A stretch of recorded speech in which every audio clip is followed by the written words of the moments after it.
Welcome to Joyful Sober. This is a series of conversations with inspiring and productive people who think the topic of eliminating or reducing booze is worth having a chat about. I'm Alison Lassick, and today I've got the pleasure of chatting to Andy Moore of Hello Sunday Morning, an Australian not-for-profit dedicated to helping people who want to change their relationship with alcohol. But first, I'd like to acknowledge the traditional custodians of country, the Boonwurrung and the Wurundjeri people of the Kulin Nation and the Birrapi people in New South Wales, and pay my deepest respects to elders past, present, and emerging, and extend that respect to anyone who might be Aboriginal or Torres Strait Islander listening into our conversation today. So, thanks, Andy. Andy is CEO of Hello Sunday Morning, and he's held executive positions for the past decade throughout Europe, Asia, and Australia. His qualifications include a degree in business and a master's in public health. And his career has been focused on advocacy in tobacco control and cervical cancer education, as he served as the only community representative on high-level policy making committees in these areas. So yeah, I know it's always hard to kind of sit through your own bio. Thanks for bearing with me, Andy. So you've been at Hello Sunday Morning since 2020, is that right? Yeah, I started on June 1st. Yeah, that's right. Amazing. And can you talk us through a little bit of the way that Sunday Morning supports people who are abstaining, taking a break, or addressing their relationship with alcohol, for anyone who doesn't know the work that you do? Yeah, so we're an online platform essentially. So we are evidence informed, evidence led, but digitally enabled essentially. So what that means is all our services are online. Daybreak is our main service at the moment, and Daybreak is a place where it's really focused on peer support, and it's an anonymous, it's a safe space, it's anonymous, it's non-judgmental. Doesn't matter what stage of your journey is, doesn't matter what your intention is. You'll find a place where there are plenty of people going through the same journey as you are. So really focused on peer support. We have a couple of other services as well. One's called health coaching, which is an opportunity for someone who needs a bit more support to talk to a health coach, which is run by psychologists. And then we also have another service called care navigation, which basically helps people navigate quite a challenging sector to find the services that they need if they can't find it within Daybreak as well. I think Daybreak's been going since 2016, and we've had over 100,000 people use Daybreak, and about 76,000 of those are from Australia as well. Yeah, amazing. And a lot of those people sort of in that process where they're still deciding what their new relationship with alcohol looks like, and probably really powerful to connect with others at that time in that supportive environment. Yeah, well, we see all sorts of people at all sorts of stages.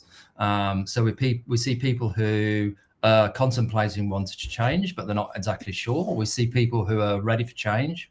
We see people who want to quit. We see people who want to moderate. We see people who are really at the pointy end of risky drinking. We see people with high levels of psychological distress as well. So we see the whole gamut and range of people who need support. And I think largely a lot of that is down to the fact that it's quite difficult to find the support services that you need. There's waiting lists, and also there's a lot of stigma associated with more traditional services. So coming into Daybreak, because it's anonymous, you find a place where it's safe. It's a safe haven. You're away from the stigma. You're away from the judgment. It's easy access. It's 24/7 a day. So there's huge advantages of having a service that's available for people immediately. And I think that's why we attract so many people every day. Even now, we've seen a big increase in the number of people during COVID that need our services. But what we're also seeing is a kind of a shift in higher levels of riskier drinking, and also higher levels of psychological distress as well, which is not a surprise during COVID. But, basically there are a lot more people out there struggling. And with huge waiting lists to try and get into a lot of services, we know, I think from research, there's around 500,000 people that are trying to seek out services. We're kind of reaching that kind of missing middle of people who don't necessarily feel that they're at that kind of stage where they need those more kind of acute services, but they feel that they want to change their relationship, and we're there to kind of help them.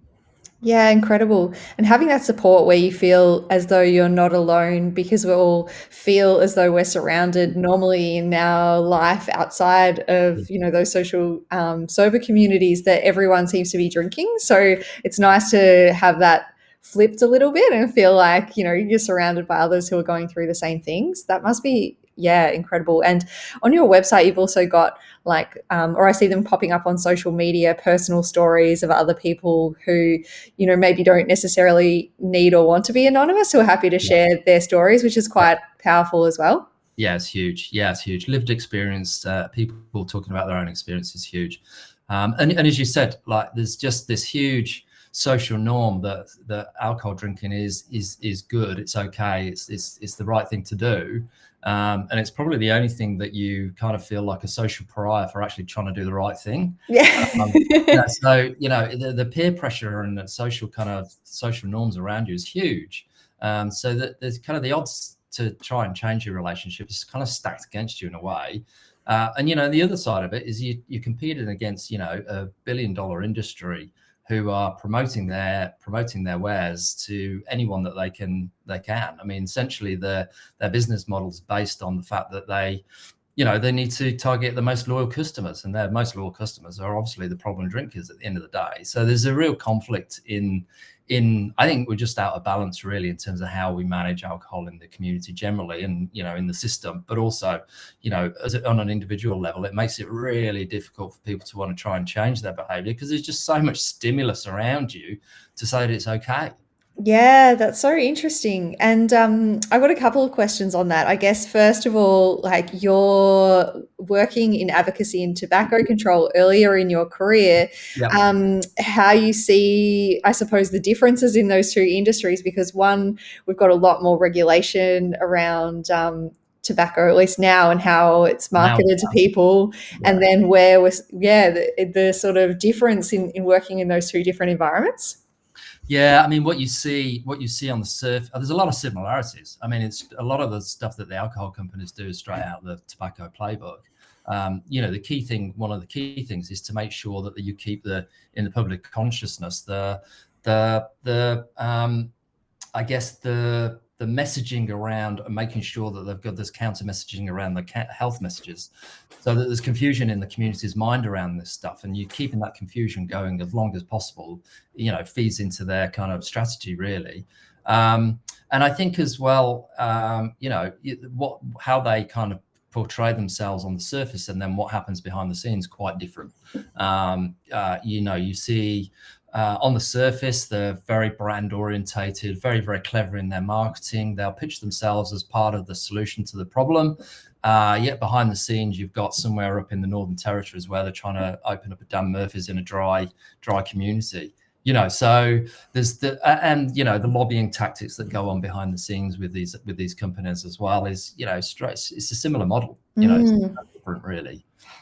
Yeah, that's really interesting. And so what inspired you to join Hello Sunday Morning? Was it some of these types of things, or your own story, or how did that kind of come about? It was, sorry, my door's just open, 1 second. That's okay. I would say it's a combination. It was really a combination of all those things together. So, I love, you talked about my bio, but my bio really is around changing people's behaviours.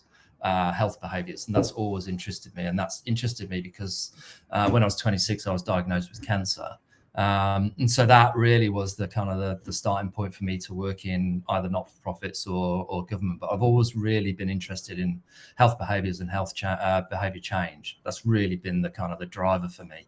Alcohol was an issue. Alcohol's a funny one for me. I was diagnosed with cancer, and I changed a lot in my life, and I was only 26 at the time. Changed a lot in my life, but the one thing that I didn't even think about changing was alcohol, not once. I did many things, but that wasn't one that I even came onto the agenda for me, really. Mm. And it wasn't until I started to really struggle with alcohol in my 40s, because it became, from a social approach to really kind of insidiously kind of infiltrating my life bit by bit by bit. Family came along, had a high pressure job, and all those things kind of conflated together for me to use alcohol as a bit of a crutch. And in 2011, I was diagnosed with severe depression. And I still truly believe to this day that alcohol played a massive part in that, because I used it basically as a crutch. So for me, this job that came up was just this kind of whole passion project, plus skills, plus opportunity to make a difference as well. You Yeah. don't you don't get these opportunities very often. So I kind of jumped at it, really.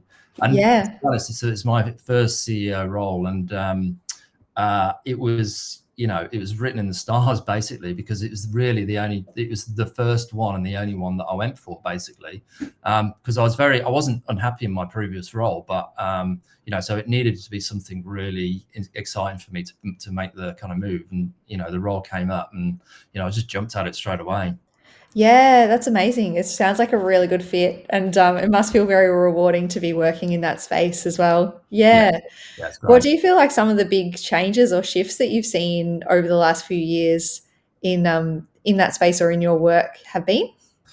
Well, I guess from an external point of view, you're starting to see this movement around sober curious and people wanting to change their relationship with alcohol.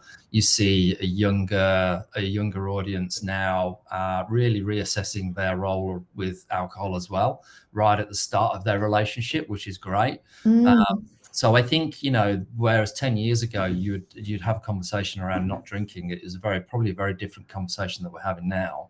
It certainly feels more normal, and there are many more people openly talking about alcohol and alcohol issues than there were before. Still think we've got a huge long way to go in convincing I guess the system around the fact that alcohol is a huge burden on our society, and that we've got to get the balance right, mm, because the sector itself is pretty underfunded.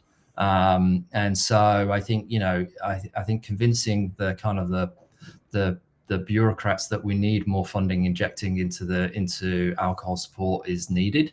But we've come a long way. We've definitely come a long way. I think we're on the precipice of something changing, but we're not really there yet. I think, you've got certain target audiences who are embracing this yep. from a health perspective, and COVID's probably impacted that from a social point of view as well. But there's a big segment of the society that we've still got to work on, who are drinking at risky levels, who are really struggling, who do need help. Mm. So I think we're on the cusp, but there's so much more we need to do. Yeah, exactly right. And I think that fact that it's so normalized, like Australian drinking culture is so ingrained and embedded that people might not even necessarily realize that it's risky behavior and, links to cancer and things like that. And even the health benefits of not drinking, I only looked into once I'd stopped. I never looked at the risks of what I was Yeah, doing before and never yeah, really even thought about it. yeah. Yeah. Well, I mean, even the guidelines come out, and you convince yourself that what you're doing is not risky, even though you end up drinking over the guidelines. And the guidelines are there for a reason, and they're based on evidence. Mm, Yeah, people will essentially just kind of disregard that in their own mind, because it really means that they've got to confront their own behaviour, which is a challenging thing to do. So you've got to get through this kind of process of change before you even act on it, really. And one of those is actually acknowledging that you have got a problem. That's probably one of the biggest things, really, is acknowledging that you've actually got a problem. yeah. And so I think, for many people, and especially when you've got these images in society saying it's okay to drink, and even during COVID, there's, the memes around, um, uh, people drinking in the afternoon because they just Yeah. can't cope and all that sort of stuff. Yeah. Beer in your Well, tea mug while you're having yeah, a Zoom no, meeting or normal, something. completely normalizes it all, and it's just, Yeah. and even last week, if you looked at the announcement in New South Wales around easing of restrictions, it was around the ability to picnic, and therefore we can drink, and that was a Mm. good announcement. a government announcement talking about how we should be drinking alcohol. And that's despite the fact that we know that more people are struggling. And so, but, it's these messages that are coming out all the time that are subliminally picking out people's minds, saying that actually it's okay, don't worry about it. Yeah, and those messaging was almost like it was a reward, wasn't it? Like, Yeah, you can have picnics with alcohol now as a yeah, reward yeah, for, go for it. yeah. Go for it. Enjoy yourself. Yeah, but there's actually people out there who probably were struggling before COVID, and probably really struggling now, and you're giving them a green light. Mm, Essentially. And I know people don't really understand that, and that largely most people get on with it and have a decent relationship with alcohol, but there is a significant proportion of the community that aren't. And we have to recognize that. But the problem is that people feel that they have to hide. And mm. that's because of the stigma, essentially. And I guess that's where, Hello Sunday Morning comes in, is the fact that there is a place that people can go to talk about this stuff. Yeah, it's incredible that you've got both that anonymous platform as well as, sharing other stories more publicly as well. Because, on one hand, if the more we talk about it openly, it does break down some of that shame and stigma, but not everyone's ready to do that yet. Not everyone wants to share their story publicly, and it shouldn't have to be Yeah. that you need to be connecting on an Instagram community necessarily where it's all kind of out there. Yeah. And I think to a large extent, when tobacco really got hold, the public health community really organised themselves around it. And I think there's a bit of a way to go around alcohol on that as well, around organising the community around public health and public health messages around this. So I think the sector itself has got a big part to play in coming together as a united front to really kind of tackle this issue as a kind of coordinated force. But that's not really happening at the moment.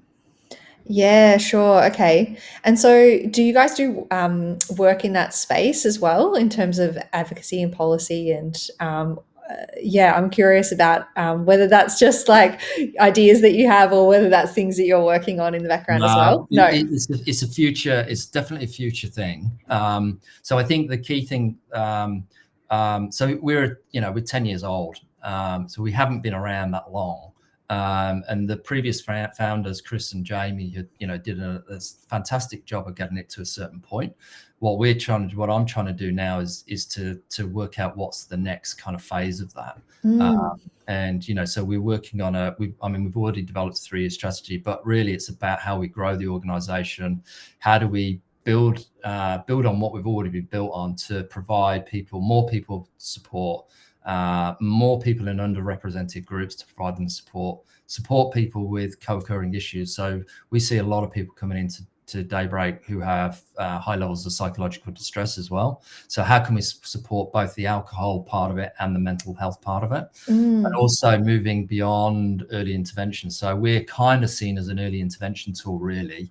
But how can we support the kind of the sector itself in terms of trying to, I guess, make it better? So, for example, if people are waiting to get into rehab services, for example, which can take a number of months, can we provide them support in that period while they're waiting? So working with other kind of treatment yeah. providers to be able to provide that link between the two.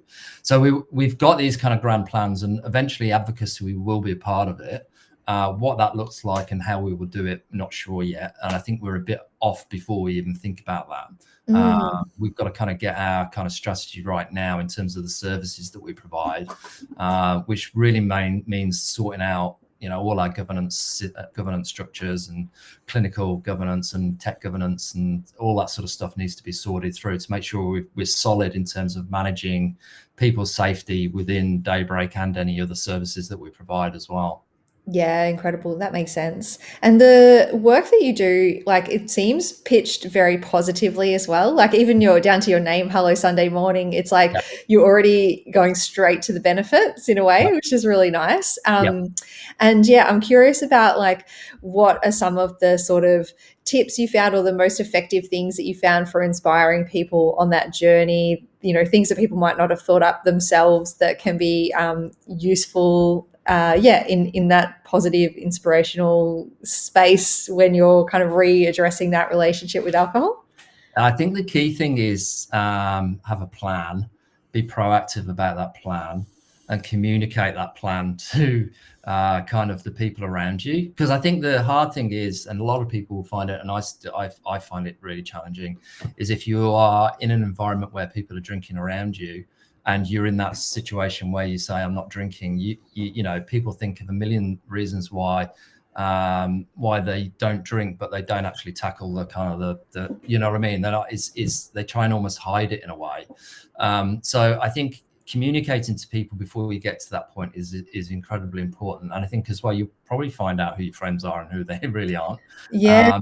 You're also, when you start to talk to people about your own drinking behavior and the fact that you find that risky and that you're going to do something about it, you're actually asking them to confront their own behavior as well. So I think doing it proactively rather than in an environment where you're already in an environment where people are drinking, because that's where you get the peer pressure, you know. So try and tackle it before you even get to that point, and think about when you're in those environments. Think about you know, think ahead whether they've got, you know, non-alcoholic kind of alternatives, or you just want to kind of say, no, I'm not drinking, or you want to be the designated driver, or however you want to do it. Just kind of plan ahead and not try and do it on the fly, because that's when it becomes a bit of a challenge with people, I think. Yeah, yep. If I guess if that decision isn't really fixed as well, like I know when I would sometimes be trying to Yeah, have an alcohol-free day and then something pops up and yeah, people at work are getting a drink or whatever it might yeah, be, when I was kind of loose about it, that's when it would always go to the bar. yeah, yeah. It's too Yeah. easy, so easy. Yeah, so having that plan in place really makes sense as well. Yeah. And I Yeah. think you've kind of touched on something that's really important as well. We are, the way that we talk and the way that we position ourselves is positive. And I think that's why a lot of people come to us, because we're very different to other organizations in the sector as well. And I think that kind of friendliness and openness is almost a welcoming kind of open door for people. Whereas, you know, a lot of the treatment sector, where people are probably at the more pointy end of drinking, there's still a huge amount of stigma associated with it. So I think we can help break through that stigma to a certain extent. Yeah, yep. I think that you're in a really good position for that, and Mm. it does seem like having that kind of positive angle. It gives people almost a light at the end of the tunnel as well. Like it might be hard work at the start, and might have to come up with some plans and have some difficult conversations, but it's for a reason. Like there's heaps of good stuff that's on the way as well when you kind of get over that hump. Yeah, yeah, exactly. And you know, we've got to be very, very careful in this as well. We don't want to be over kind of positive either. You know, the Mm. journey to change your relationship with alcohol is really challenging, and you're going to have some blips along the way and all those kinds of things. And we've got to talk about those things as well. It's really important. You know, we don't want to kind of give this, you know, it's the perfect world once you stop drinking, because you know you've got to confront a lot of things that you've actually been burying as well, Well, which that's is true. the real challenge, you know. So people need support through that. Yeah, that's really interesting part as well. Like, yeah, you were speaking about your depression, but for me, it was the anxiety. In a way, I would drink to sort of numb that anxiety that I felt, but then I also think that anxiety was the part of the cause of it was the alcohol Yeah, as well.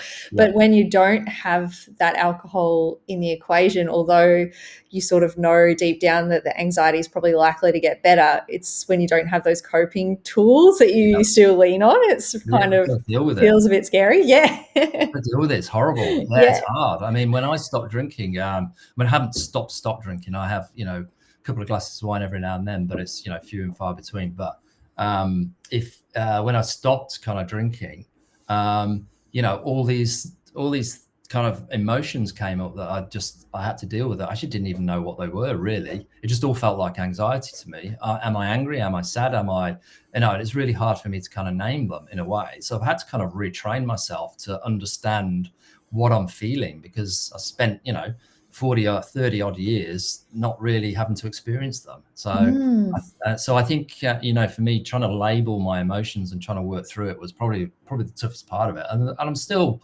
trying to work through that a little bit.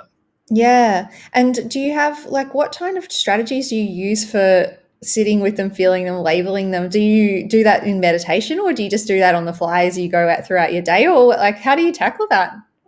Good counselor. Okay, yeah.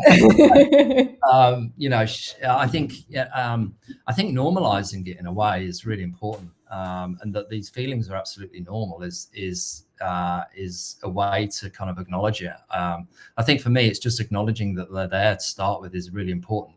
And once you acknowledge it and are aware of it, then you can start to kind of process it. And I think that's the first thing, really. So I tend to do it on the fly. I need to do meditation. There's no doubt about it. But I'm kind of very ad hoc with meditation. There was a period when I was doing it quite a bit, and then I've kind of gone off the boil a little bit. But I do need to kind of get back to that structure around meditation. But I think for me, it's having an awareness that it's happening is the most important part, and then you can stop and work through it. And I think once you acknowledge it, that's actually when it starts to reside. Yeah. If you don't, then you can feed the beast a little bit and it can get worse. But I think just stepping back and just kind of labeling it and trying to acknowledge it and being aware of it is a huge step in the right direction anyway, for me anyway. Yeah, it's amazing. And that awareness, it seems like really heightened once you take alcohol away, or at least for me it was, where Yeah. like you suddenly have this new way of getting to know yourself with, yeah, it's like you're really up close and personal with all of those feelings and all the stuff that you kind of buried, or yeah, it's I mean, like, yeah, I mean, we're growing up basically. yeah. I mean, we're essentially, I think what the challenge that a lot of people have is they take their coping things the way they cope in childhood all the way through their adult life. And that just doesn't work for a lot of people, so an alcohol, it dampens that when it doesn't work really. So you've got to kind of try and adapt around those things as well, I think. Yeah. And do you feel, or did your family and friends tell you that they notice a big difference when you started making these changes? Did you get any positive feedback, or did you feel relationships shifting along the way? Well, it's interesting because my mum and my sister and my dad both live overseas, so they haven't really seen the kind of the day to day of this anyway. Mm. But they're supportive, and I think again it's one of those ones where well, certainly I think my sister has an intention to, but I mean I haven't seen any shift in relationships, but what I have seen is I think people starting to question their own relationship around it, Mm. without me doing anything. I certainly am not a person that will preach about the fact that I've changed my relationship with alcohol. I don't even really mention it if I can't help it. But I think when people know, then in a soft way, they start to question their own kind of relationship with it and understand. I mean, I did talk about the fact that I think it has been a big trigger in my life and been a big barrier for me to be able to grow in my life. And it's caused me all sorts of problems. So I think, but I'm always stressing that that's an individual. I'm an individual. It's not always the same for everybody. But if Mm. you do notice that, I think most people will start to question it and look at it, that it doesn't have a positive impact on your life. Yeah, yep. I think that barrier to growth, that's a big one, which, yeah, it's Mm. definitely individual, but I feel as though like through experimenting and trying to do things in different ways and maybe taking alcohol out, that's when it does create these opportunities for growth in a way. If you just do things the same way all the time, then it's not going to be any kind of growth in those situations. So it's interesting. Yeah. While you say it's at an individual level, that really resonates for me as well. Yeah, and I think I tell a lot of people I'd never be a CEO today if I carried on drinking. There's no way. I wouldn't be able to cope with it. Mm. My coping mechanisms are a lot stronger and I'm a lot more resilient without alcohol than with it. Yeah, amazing. So I think I look back and just think, I'm having to do, I have some challenging things that I have to get through. Certainly through COVID, I've had to, really step up in terms of major challenges. But if I was drinking through it, I think I'd have really, really, really struggled. But I've not. I mean, I have struggled. It's been challenging, but in a very, very different way. Yeah, that's amazing. Yeah, for me, it was only stopping at the beginning of this year. So we had like a lot of lockdowns in Melbourne last Yeah, year, but that was a huge trigger for me to say, is this what I want life to be? Just working and drinking? Like yeah, it's got to be something more. And it really pushed me along. And I imagine that's probably why you see a lot of people as well coming to Hello Sunday Morning as a result of all the lock-ins as well. It's yeah. almost like as well, often drinking maybe used to be such a social thing. And then when we're all locked in and we're still doing it, maybe that does raise some questions as well. Well, I think people realise that it's dangerous territory that we're entering, isn't it? And you can either go one way or the other. And I think a lot of people realise that and have kind of gone, oh, I need to go, I need to turn left instead of turning right. Yeah, yep, that's pretty true, I would imagine. Mm. Um, cool. And then I was wondering as well, I guess, if there's anything that you discovered along the way through either your work and through your own personal journey that you think would be really important to share with someone who's, sober curious or thinking about having a break or addressing their relationship with alcohol. Any sort of like major learnings that you would want to make sure are in our recording? I think, like for me, it's to be really kind on yourself through the journey. It is a journey at the end of the day, and there will be times when where you might kind of fall over a little bit, and that's okay. That's okay. And I think the thing with alcohol is that it creates this kind of vicious circle afterwards in terms of the guilt and the remorse and the remembering things that you've not done, and so you'll just hang on to that and hang on to that. Actually, what you've got to do is just kind of go, you know what, it was just one of those things. The other thing is, I think people need to remember is that alcohol is an addictive drug. At the end of the day, it is actually a challenge to stop drinking. It really is. From a physical and a biological point of view, it's not easy. And so, very often we blame ourselves and we put the blame on ourselves, and that causes guilt. And but the reality is, it's a challenge to change. And some people have more addictive personalities than others, but that's not your fault. And so I think, again, just realize that through the journey that it's not necessarily an easy journey, but every step that you make in the right direction, however it is a step in the right direction. Don't think that you're failing. Think that you're on this journey to succeed. And I think it's flipping that kind of mindset around that, you're on this kind of journey. It's not going to happen overnight. It's a continuous thing on working on yourself, but at least you're working on yourself. Yeah. And that's the positive thing about it. So try and spin it around and make it positive rather than, filling yourself with anxiety and guilt and remorse for doing the wrong thing.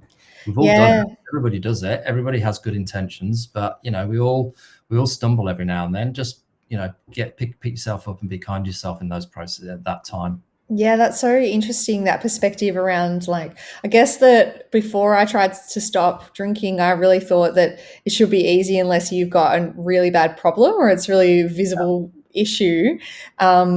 And that maybe if it is hard, then it is a big problem that you have. Yeah. But actually, yeah, what you say is kind of makes a lot of sense. Like, it's changing something that is not only habitual, you've got those patterns and behaviors of maybe popping a bottle of champagne on a Friday with colleagues, or sitting down at the end of the night for a wine with dinner. And it's not only changing those romanticized habits and celebratory little treat moments, but dealing with a substance that goes further than that as well. Yep, absolutely. I mean, for me, when I was, I never thought at the time I had a problem with the volume amount I was drinking. What I did notice, though, was I was thinking about it all the time. I was either thinking about wanting a drink or I was thinking about not drinking.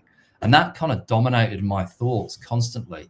And even my friends, I'd go for a bike ride with my mate, and first thing we'd say to each other, "Did you have a drink last night?" "No, I didn't." "Oh, well done." And so that's our measure of success every single day. And I think for me, it just felt like it was controlling me rather than the other way around.